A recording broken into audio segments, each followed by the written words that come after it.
প্রথমে আমরা গ্যারেজে আসব। এটি আমার গাড়ি। এখন এই গ্যারেজে আসলে খুব বেশি আলো নেই, যার কারণে আমি গাড়িটি বের করে আপনাদেরকে এই ভিডিওটি দেখাবো। তবে এই যে কাজগুলো আমি করব, যে জিনিসগুলো আপনাদের দেখাবো, সেগুলো কিন্তু গ্যারেজেই করতে হবে। আসসালামু আলাইকুম, welcome to BD four wheels. আমি রুহুল আমিন রাজু। সবাইকে অনুরোধ করব, যারা এখন পর্যন্ত চ্যানেলটি সাবস্ক্রাইব করেননি, প্লিজ সাবস্ক্রাইব করে দিন আর পাশে থাকা নোটিফিকেশন বেল আইকনটি অন করে দিন। আমি নতুন নতুন অনেক ভিডিও তৈরি করতেছি এবং তৈরি করব, যার নোটিফিকেশন আপনি সর্বপ্রথম পেয়ে যাবেন। আজকের এই ভিডিওটি অনেক গুরুত্বপূর্ণ, কারণ যাদের গাড়ি আছে তারা কিন্তু একটি বিষয় অবহেলা করেন সবসময়, যে আপনাদের যে গাড়িটি সকালবেলা আপনারা গ্যারেজে যান এবং গাড়িটি স্টার্ট করেন এবং বের করে নিয়ে আসেন। এটি মোটেও ঠিক না। এটি আপনার যে কার মেকার আছে তারাও হচ্ছে আপনার যে গাইডলাইন, যে গাইড বুক দিয়েছে সেখানে কিন্তু বলে দিয়েছে আপনি প্রতিদিন সকালে গাড়ি বের করার আগে অবশ্যই চেক করে গাড়িটি বের করবেন। কিন্তু আসলে আমাদের অলসতার কারণে বলেন আর যে কারণেই বলেন, আমরা এটা করি না। জাস্ট আমরা যাই গ্যারেজে এবং চাবি ইগনিশন অন করি এবং গাড়িটা বের করে নিয়ে চলে আসি। এটি যে কত ধরনের মারাত্মক একটি ক্ষতির কারণ হতে পারে, আসলে এটা যারা এই ক্ষতির সম্মুখীন হয়েছে তারাই বুঝতে পারে। সো আমরা গ্যারেজে যাব সকালবেলা এবং সকালবেলা গিয়ে গাড়িটি অন করার আগে গাড়িটি চেক করব এবং গাড়িটি চেক করে তারপরে আমরা ইগনিশন অন করব এবং গাড়িটি নিয়ে আমরা গ্যারেজ থেকে বা যেখানে আপনি পার্কিং করে রেখেছেন সেখান থেকে বের হয়ে আসব। কোনোভাবেই এটা অবহেলা করার সুযোগ নেই। জাস্ট কিছুক্ষণ, 10 মিনিটের ব্যাপার, আমরা কিন্তু এই 10 মিনিট আমাদের দিতে হবে। আর যারা ড্রাইভার রেখেছেন, ড্রাইভারকেও অবশ্যই আপনাদেরকে এটা বলতে হবে। অনেক 20-25 বছরের অভিজ্ঞ ড্রাইভাররা কিন্তু আপনাকে বলতে পারে যে স্যার, আমি কিন্তু জানি গাড়ির কখন কি হয়। সো আসলে যত বড়ই অভিজ্ঞ ড্রাইভার হোক, আসলে আপনি আপনি এটা খেয়াল রাখুন, তাকে বলুন নিয়মিত যেন চেক আপ করেই গাড়িটা যেন বের করে। সো সকালবেলা কী রকম চেক আপ করা উচিত? আসলে কোনো হেভি চেক আপ নয়, জাস্ট বেসিক চেক আপ। এটা যে কেউ করতে পারে, আপনি এক্সপার্ট হওয়া লাগবে না এটার জন্য। সো চলুন আজকে এই ভিডিওটির মাধ্যমে আপনাদের দেখাই কিভাবে সকালবেলা গ্যারেজ থেকে গাড়ি বের করার আগে আমরা চেক আপ করব। প্রথমেই আমাদের গাড়ির চতুর্পাশে একটু ঘুরে জাস্ট অ্যাপিয়ারেন্সটা দেখতে হবে। গাড়ির চতুর্পাশে ঘুরলে কিন্তু আমরা একটু বুঝতে পারবো যে গাড়ির আসলে কোনো জায়গায় কোনো সমস্যা আছে কি না। গ্যারেজে যে অন্য সকল গাড়ি আছে সেগুলোর দ্বারা গাড়ির কোনো ক্ষতি হয়েছে কি না সেটি কিন্তু পর্যবেক্ষণ করা জরুরি। বনারটি খুলে আমরা ইঞ্জিন এবং ইঞ্জিন রিলেটেড সকল পার্টস পরীক্ষা করব। প্রথমেই আমাদের চেক করতে হবে যে গাড়ির যে ব্যাটারির যে কানেকশন আছে এটা কি লুজ আছে কি না। আপনারা ভালোভাবে ব্যাটারির কানেকশনটি দেখে নেবেন। এটি কিন্তু গাড়িতে যে পাওয়ার সাপ্লাই আছে এটি এখান থেকেই হয়ে থাকে এবং ব্যাটারির যে ওয়াটার লেভেল আছে, আপনি গাড়িটি একটু ঝাঁকালে আমরা বুঝতে পারবো যে গাড়ির ওয়াটার লেভেল কতটুকু আছে। এখানে মিনিমাম এবং ম্যাক্সিমাম দুইটি লাইনে দেওয়া আছে। ম্যাক্সিমাম এবং মিনিমাম, আপনার ম্যাক্সিমামের উপরে যাওয়া যাবে না, মিনিমামের নিচে আসা যাবে না, মাঝামাঝি থাকলেই এনাফ। ব্যাটারির যদি পানি কমে যায় তাহলে আপনাকে সেক্ষেত্রে আপনার ব্যাটারির জন্য নির্দিষ্ট পানি দিতে হবে। এরপরই চলে আসুন রেডিয়েটরে। রেডিয়েটর অবশ্যই গাড়ি ঠান্ডা অবস্থায় আপনাকে ওভারনাইট ঠান্ডা অবস্থায় বা অনেকক্ষণ গাড়ি পার্কিং অবস্থায় থাকার পরই কিন্তু খুলতে হবে। এটি গাড়ি স্টার্ট করার পর গরম থাকলে খোলা কিন্তু বিপজ্জনক। এখানে কিন্তু উল্লেখ করা আছে কোনো অবস্থাতেই গরম থাকাকালীন সময়ে এটা খোলা যাবে না। খুললে গরম পানি শরীরে এসে ঝলসে যেতে পারে। সো এখন এটা ঠান্ডা আছে, আমরা খুলে দেখব ভেতরে পানির লেভেল ঠিক আছে, কোনো সমস্যা নেই, পানি দেখা যাচ্ছে। সো এটার কোনো ইস্যু নেই। এই রেডিয়েটর থেকে একটি পাইপ চলে গেছে রিজার্ভ ট্যাঙ্কে। এই রিজার্ভ ট্যাঙ্কে যে পানি থাকে, যখন রেডিয়েটরে পানি শর্ট হয়ে যায় এখান থেকে পানি নিয়ে থাকে। সো এখানে পানি সবসময় রাখা খুবই জরুরি। এখন পানি এই লেভেল পর্যন্ত আছে, সো এখানে পানি দেওয়ার এখন আপাতত প্রয়োজন নেই। এরপর সামনের যে গ্লাস থাকে উইপার দিয়ে যে আমাদের গ্লাস পরিষ্কার করা হয়, সেখানে যে পানি দেওয়া হয়, এটি হচ্ছে সেই ট্যাঙ্ক। এখানে পানি শর্ট আছে, তো আমি পানি দিয়ে নিলাম। এটি এখন ভালোভাবে লাগিয়ে দিতে হবে যেন পানি পড়ে না যায়।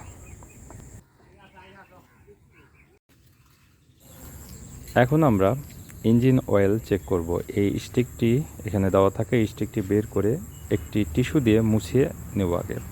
মুছে নেওয়ার কারণ, আমরা আবার স্টিকটি ভিতরে ঢুকাবো এবং একটু নাড়াচাড়া করে তুলে নেব এবং ভালো করে দেখব এখানে যে লেবেল দেওয়া আছে লো এবং হাই, দেখুন লো এবং হাই এটি ঠিক আছে কিনা। তো মোবিল লেভেল ঠিক আছে, আমি এটি ঢুকিয়ে দিলাম।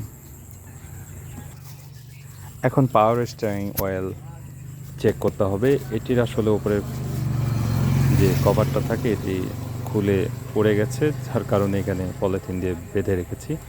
যাই হোক, এখানে আপনার পাওয়ার স্টিয়ারিং যে অয়েল আছে সেটা চেক করতে হবে। এটি খুবই ইম্পর্টেন্ট। এটি কমে গেলে আপনার স্টিয়ারিংয়ে সমস্যা হবে, জাম হয়ে যাবে। সো এটির লেভেল ঠিক আছে, এটি নিয়ে কোনো ইস্যু নেই। এরপর এটি হচ্ছে ব্রেক অয়েল। ব্রেক অয়েলও কিন্তু সমানভাবে গুরুত্বপূর্ণ। যদি কোনোভাবেই এটি কম থাকে তাহলে কিন্তু আপনার ব্রেকের সমস্যা হবে। তো আমার ব্রেক অয়েল লেভেল ঠিক আছে, সুতরাং আমি এটা লাগিয়ে দিলাম, কোনো সমস্যা নেই। এরপর একটি ইম্পর্টেন্ট চেক, এখানে বেল্ট থাকে, ইঞ্জিনের সাথে যে বেল্ট থাকে এটি আপনারা চেক করে দেখবেন এটি ছিঁড়ে গেছে কিনা বা ঢিল হয়ে গেছে কিনা। এরপর অপশনাল একটি চেক, এয়ার ফিল্টার, এটি দেখলেও হবে না দেখলেও হবে, সমস্যা নেই, যেহেতু এটা মেনটেন্যান্সের সময় আপনি দেখেন। এই হলো মোটামুটি ইঞ্জিনের সামনের চেক। আমরা কোনো ইস্যু পাইনি, সুতরাং ওকে। আমি বনারটি নামিয়ে দিই।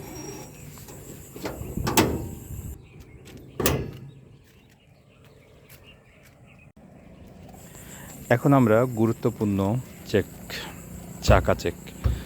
এই চাকায় দেখেন আমি বাড়ি দিয়ে দেখতেছি যে এয়ার প্রেশার ঠিক আছে কিনা, পাশাপাশি যে চাকার বিটগুলো আছে সেগুলো ঠিক আছে কিনা।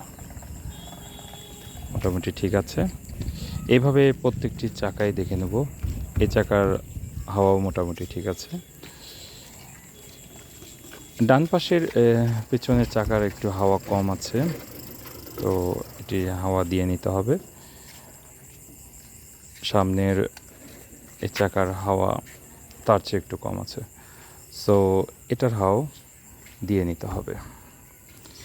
এর পাশাপাশি আমরা স্পেয়ার যে চাকা আছে এটি অবশ্যই চেক করতে হবে, কারণ স্পেয়ার চাকা যদি আপনার ঠিক না থাকে তাহলে কিন্তু বিপদে পড়তে পারেন। সো স্পেয়ার চাকা ঠিক আছে কিনা দেখতে হবে। স্পেয়ার চাকা ঠিক আছে, সো এখানেও কোনো তেমন ইস্যু নেই।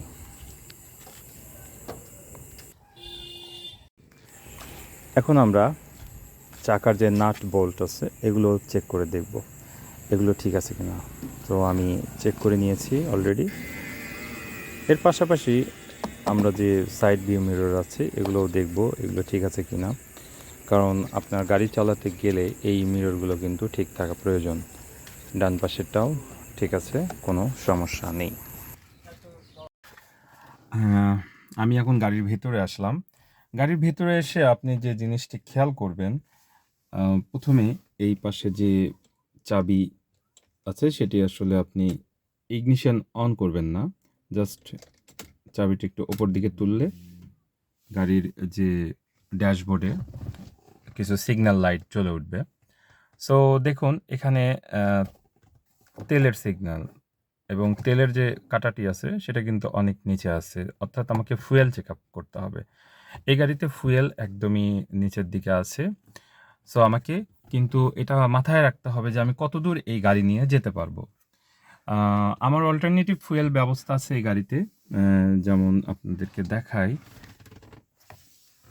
সিএনজি করা আছে। যা আমার সিএনজি কিন্তু এখানে মোটামুটি ফুল আছে, এক দাগ কমে গেছে। সো আমি এই জন্য কিন্তু নিশ্চিন্তে একটু যেতে পারবো। তারপরও আমাকে তেল এই পর্যন্ত অর্ধেক রাখতে হবে আমাকে। এখান থেকেই কিন্তু ফুয়েল স্টেশনে যেতে হবে এবং ফুয়েল তুলতে হবে। এরপর আমরা খেয়াল করব গাড়ির অন্যান্য যে বিষয়গুলি আছে, যেমন এখানে আপনি দেখুন গাড়ির যে ব্রেক, এটি একটি অটোমেটিক কার, যার কারণে এখানে কিন্তু দুইটি আপনার লিভার নিচে দেখা যাচ্ছে। একটি হচ্ছে অ্যাক্সেলারেশনের জন্য, আরেকটি হচ্ছে ব্রেক। সো এটা ম্যানুয়াল হলে পাশে কিন্তু একটি হচ্ছে ক্লাস থাকতো। সো ক্লাস নেই, সেজন্য আমরা এই গাড়িতে ক্লাস পরীক্ষা করার কিছু নেই। যাদের ম্যানুয়াল গাড়ি তারা ক্লাস চেক করে নিতে হবে যে ক্লাস ঠিকভাবে কাজ করতেছে কিনা। তো এই গাড়িতে আপনি জাস্ট আপনার ব্রেক যে প্যাড আছে, ব্রেক প্যাডে আপনি পা দিবেন যে আপনার ব্রেকটা ঠিকভাবে কাজ করতেছে কিনা। এক্ষেত্রে আপনি গাড়িটা একটু অন করে দেখতে পারেন, বা ব্রেক প্যাডটি জাম হয়ে আছে কিনা। ব্রেক প্যাড কিন্তু আপনার মারাত্মকভাবেই ইম্পর্টেন্ট, কারণ এই গাড়িটি যখন আপনি রোডে নেবেন, ব্রেক ঠিকমতো কাজ না করলে একটি দুর্ঘটনা ঘটার সম্ভাবনা থাকে। সো এটি দেখে নেবেন। এরপর আপনাকে খেয়াল করতে হবে গাড়ির যে লাইটগুলো আছে সে লাইটগুলো জ্বলতেছে কিনা। আপনি হ্যাজার্ড, এখানে যে এমার্জেন্সি লাইট আছে এটা অন করে দিবেন। দেখুন এখানে দুইটি এমার্জেন্সি লাইটিং সিগন্যাল দেখাচ্ছে। আমি বাইরের চিত্রটাও আপনাদেরকে দেখাবো। আর দেখুন এখন আমরা এটা বন্ধ করে দিই। ডান পাশের ইন্ডিকেটর লাইট জ্বলতেছে, বাম পাশের ইন্ডিকেটর লাইট জ্বলতেছে। এরপরে আমাদের যে হেডলাইট আছে সে হেডলাইটটা জ্বলতেছে কিনা সেটা সামনে গিয়ে আমরা খেয়াল করব। আমি অন করে দিলাম, সামনে দেখতে হবে যে লাইটগুলো জ্বলতেছে কিনা। সো পেছনের যে ইন্ডিকেটর লাইট, ডান পাশে ইন্ডিকেটর লাইট, এগুলো সব ঠিক আছে, এবং সামনের যে ইন্ডিকেটর লাইটগুলো ঠিক আছে। আমার হেডলাইটের একটু ইস্যু আছে, এগুলো আমাকে দেখাতে হবে। দেখুন এটি জ্বলতেছে এবং বাম পাশের ইন্ডিকেটর লাইটও জ্বলতেছে। এরপর আপনাকে দেখতে হবে হর্ন বাজতেছে কিনা। পাশাপাশি স্টিয়ারিং হুইলটি চেক করতে হবে এটি ইজিলি এবং স্মুথলি ডানে বামে ঘুরতেছে কিনা। যদি না ঘোরে তাহলে কিন্তু ডানে বামে ঘোরাতে গাড়ির সমস্যা হবে। এবং মোস্ট ইম্পর্ট্যান্ট, আপনার যে ডকুমেন্টস, পেপারস, এই পেপারসগুলো ঠিক আছে কিনা, আপনার পেপারস কোনো ফেল আছে কিনা সেগুলো কিন্তু আপনাকে মাথায় রাখতে হবে। কারণ আপনি পেপারস ফেল নিয়ে কিন্তু রোডে যেতে পারেন না, সেখানে গেলেই কিন্তু আপনার সার্জেন্ট আপনাকে ধরে যে কোনো ধরনের জরিমানা করতে পারে। সো আজকের ভিডিও এই পর্যন্তই ছিল। আশা করি এই ভিডিওটি আপনাদের অনেক উপকারে আসবে। জাস্ট সিম্পলি আমি ব্যাখ্যা করার চেষ্টা করেছি। আশা করি আপনারা এই ভিডিওটি পুরোটাই দেখেছেন, এবং এই ভিডিও থেকে আপনারা অবশ্যই প্রতিদিন আপনাদের গাড়ি চেক আপ করার যে বিষয়গুলো আছে সেগুলো করতে পারবেন। সো আগামী দিনের ভিডিও দেখার অনুরোধ করে আজকের মতো এখানে বিদায় নিচ্ছি, এবং যাওয়ার আগে বলতেছি যে আমার চ্যানেলটি সাবস্ক্রাইব করে দিন, পাশে থেকে বেল আইকনটি অন করে দিন। ধন্যবাদ।